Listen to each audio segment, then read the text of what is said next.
the Orlando Magic just beat the Golden State Warriors 130 to 129, and I'm so excited to share with you guys what I broke down in my analysis for this game. Bear in mind it's around 2:30 a.m. where I am, so I'm currently making this video because the game just ended, but hey, I'd do anything to follow this team.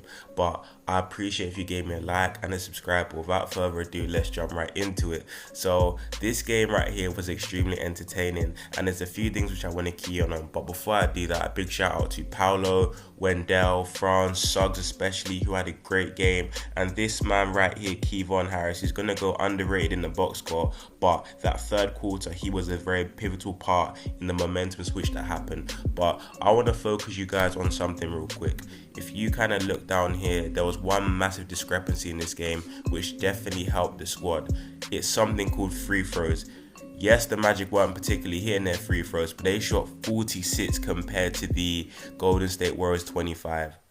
That's over like what, 20 to 30 more. That is insane. That's over 30 more free throws attempted or something stupid like that. But that's because you had people like Jalen Suggs who were absolutely flying at the rim. He had 11 free throw attempts, but this guy was attacking the rim with no fear. Paolo Banchero was getting to the rim like he always does, and there were just so many positives to take away from this game. Now, another positive which I'm going to also focus on is last game they had 25 turnovers. This game, it was still kind of high at 19, but it's a lot better than it was before. And the points in the paint at 46. They actually had less than the Golden State Warriors, but bearing in mind this team only had, was it 18 first half points? I'm telling you right now, that second half was absolutely brilliant. I don't know what Jamal Mosley said to them, but they were getting inside, and they were either getting to the line or making them pay inside. Now, they shot very well from the field, as did Golden State. It felt like Klay Thompson couldn't miss a damn shot, but from beyond the arc, Jalen Suggs was hitting, RJ Hampton was hitting. It was just an overall good performance. So onto my slides right now. So I made some notes on this game. Let's get into it. So obviously there were barely any points in the paint in the first half. It was almost as if the Golden State Warriors were going to run away with this game. Klay Thompson almost seemed like he couldn't miss, going back to the 2018 Klay. But you know what? Hey, the second half came, and like I said here, that third quarter came as well. They had 43 third quarter points and outscored the Warriors by 10. That's an amazing thing to do, because the Golden State Warriors are one of the best teams in the third quarter, and they were very aggressive. In the third quarter, I feel like a turning point really started from Franz, which I didn't actually add in my notes, but Franz hit a couple mid-range shots and it kind of set the tone. Paolo started attacking the rim, and around the 6-minute mark, Paolo made it his personal, mission to be aggressive and get to the rim. He had a turnaround jump on, I believe, Jordan Poole and Andrew Wiggins. Andrew Wiggins then had an and one jump on Andrew. Then and one jump on Jordan Poole, and he was stupidly aggressive. Then Mr. Kevon Harris here, he had some very, very key offensive rebounds. I feel like where the game really swung was that possession where I believe Jalen Suggs hit Kevon Harris. He then made the and one layup over Wiseman. Wiseman got teed up. He then missed and then Franz made the technical free throw. Kevon Harris then missed his and one free throw. It then got kicked out for, I believe, an RJ Hampton 3, something like that. But in my opinion, that really swung the momentum. And the aggressiveness in the second half also led to people like Dre, Looney, and JaMychal Green getting a lot of foul trouble, which meant they had no real bigs on the floor. And the key thing was that towards the end of the game, Draymond wasn't even in because he got fouled out.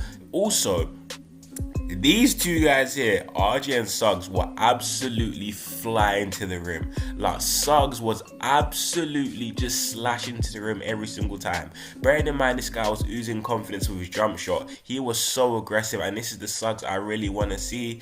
But that defense on that final possession, if anything, yeah, let's look at it right now. We're not looking at that slide. Let's go on the final possession on defense. Now look at this right here. So obviously I only got this bit here because I couldn't get the full thing, because I'm trying to make this quickly. But obviously they inbounded it to Curry right here, and I was afraid that maybe they were going to run a play for Jordan Poole or Andrew Wiggins, but this is what Jalen Suggs' aggression did. Because you've got Draymond out of the game, that eliminates a screen set to get either this guy or this guy wide open. So you kind of force feed it to Curry right here.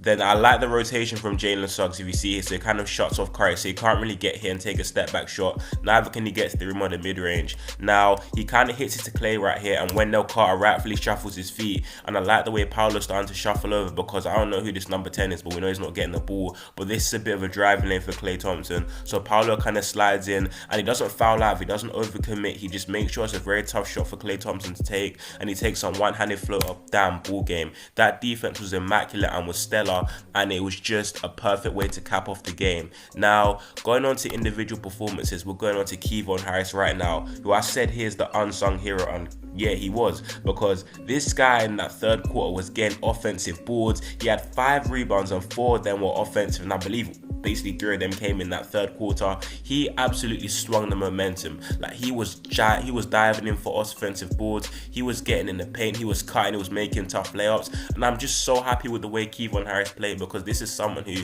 he's not going to be playing amazing every game, but in this game, he was a pivotal point of the turning point in this game, and I'm very happy with the way Kevon played. He had 3 offensive boards that I actually noted that led to direct second chance points, and he was just amazing. Like, I'm happy with what I saw from Kevon, and he's going to go very unsung in the box score and in the highlights, but if you watch the game, you'll know how important Kevon Harris really was. Going on to the next guy, Jalen Suggs. Now, my thing with Suggs is always confidence, because this guy has a lot of talent, but this game, that jump shot was falling. He seemed so confident from every level of the floor, from the mid-range, from the rim, from beyond the arc. He even hit that big 3 over Klay Thompson, which I'm going to get into, but this guy was so aggressive in that second half. I'm like, damn, was this the Jalen Suggs we've been seeing? And to be fair, he was firing them up against OKC the other day, apart from he was missing. This game, he was hitting damn near everything, but the point is that Suggs had 4 steals in this game, and he turned defense into offense a lot of the time. I remember still he had on Curry, he then ran the floor and threw it up to Paolo, but there's something which I really want to show you guys right here. The confidence Jalen Suggs showed. So I've even got 2 clips here of his confidence. He even had one like this in the second quarter. I don't know why the quality is in like 2D, bro. Let's kind of up that quality right now. So Suggs' confidence from the mid-range, it just really got me. Like, just look at the swagger on this. Little size up, Hezzy, bang, pull up over Kevon Looney, bang. That's a nice mid-range. And even look at him looking at the bench. The confidence he played with today just really got me. I would have more clips, but I didn't really come prepared like that, you feel me? I couldn't find all the clips I wanted. Then the clutch shot over Klay Thompson. This is someone with confidence, because I believe he actually tried to get into France.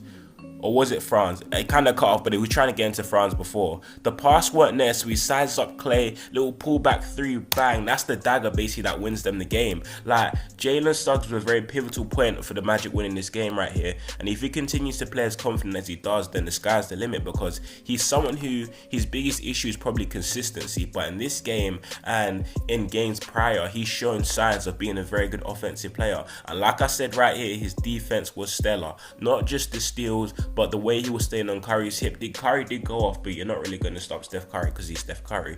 But I definitely feel like there were areas of this game where Jalen Suggs was good, did a good job on Jordan Poole, who was, in my opinion, forcing up shots. And other than Klay Thompson and Steph Curry, their offense is pretty stout, and I feel like Jalen Suggs is a massive contributing factor for that. Now, going on to Mr. P5 Paolo Banchero, who, in my opinion, was another big pioneer for that third quarter run. Now, he had 22, 8, and 3 in this game, but his impact runs deeper than this, because he went to the line 9 times and he got Draymond Green and I believe Kevon Looney into serious foul trouble because he was so aggressive. I admit Draymond did make it tough for him at times, but this is someone who is 6'10", 250 and is a rookie, but he plays like he's been in the league for 8 years. Now, Paolo's aggression just runs so deep, because his aggression runs really deep, because he was just attacking that rim every time. I like that little spin / drop step he likes. And at the end of the day, Paolo's a big guy, because if you're going to stop him, you're going to have to foul him half the time. And that's what happened. And I feel like Paolo in this game was just confident. He was running the floor, and in the half court I just feel like he was taking it upon himself, especially in that third quarter, to get the ball and just get inside and make things happen for the team. Now, RJ Hampton in this game as well, a bit of an I'm not going to say unsung hero, because everyone can't be one, but this is all you can ask from RJ Hampton. 15 points, hit a couple of threes, that ugly bank shot that he made, but hey, if it goes in, it goes in. And he was just making a lot of shots off drives and kicks from Franz Wagner, who in my opinion did well as, I would say, the primary facilitator, because Jalen Suggs had it going, so he had the ball in his hands most of the time. But RJ Hampton was definitely available on the perimeter and was hitting his shots, and did have a couple of drives as well that did send him to the line and further put their team into foul trouble. Now, I'm not going to get to the thank you for watching yet, because I still got a bit more to talk about. I said I don't want to get to that. I don't know why it's not cooperating. So we're going to escape again, and we're just going to focus in on this again. Now, why have I turned my attention back to this? Because I forgot to talk about it before like an idiot, but I'm going to get back to it now. So the rebounding stat, and I already spoke about Kevon Harris absolutely crashing the glass. He had 4 of those offensive rebounds out of the total 11, and these are the things that really just help this team win this game a lot. Obviously, as you can see here, the issue of not having the primary facilitator is still there, because you only had 20 assists compared to Golden State's 31. Markel's not here, so that's going to be a running issue. You're likely going to have less team assists than the other team on most nights, but hey, that's understandable because Markel ain't here yet. But one thing that's got to change is I don't anticipate you shooting 46 free throws, but this percentage gotta go, because guys were missing free throws for fun. Like, I believe Jalen Suggs only shot like 57% from the line. He was 2 from 6. That's even less, bro. That's like 33%. And I won't be too negative, because you won the game, and they definitely were. Wait, did I just look at his 3-point percentage? Oh, my bad, guys. I meant free throw percentage. He shot 54% from the line. And there were guys in this game that were just missing shots. But it's okay. That's understandable. But hey, if you keep making these free throw shots and getting to the line, you're bound to win a lot of games. Because in my opinion, that was the major turning point and what helped them win this game. But overall, I feel like the Magic had a very solid performance in this one. And this is definitely a win that you can build up on, because this was not an easy game. This is against the Golden State Warriors, the defending champions. And even though they didn't have their best game, I would say, the Magic were a main reason for that. And overall, I'm just happy with what I saw. And yeah, hopefully this can get carried on into the next one. Guys, if I started a little bit in this video, please bear with me. If you can see the time in the bottom left of my screen, it's 2:30 a.m. in Great Britain. That's when I'm making this video. So I'm really grinding for you, man. But hey, that's why I do when it's about the Magic. I'll happily make these videos. But back to my little presentation here. Thank you guys for watching. Now, this was a bit chopping all over the place, but I tried my best to cover everything I could cover and just, you know, give my Orlando Magic breakdown. So I thank you guys for watching and supporting me. It means so much to me. Just drop a like, give me your opinions in the comment section down below. I'd love to hear what you guys have to say. Trust me, even though actually I do respond to comments all the time, but I just definitely love to hear what you guys have to say. Guys, just stay blessed, and I'll be back for the next video. So yeah, peace, guys.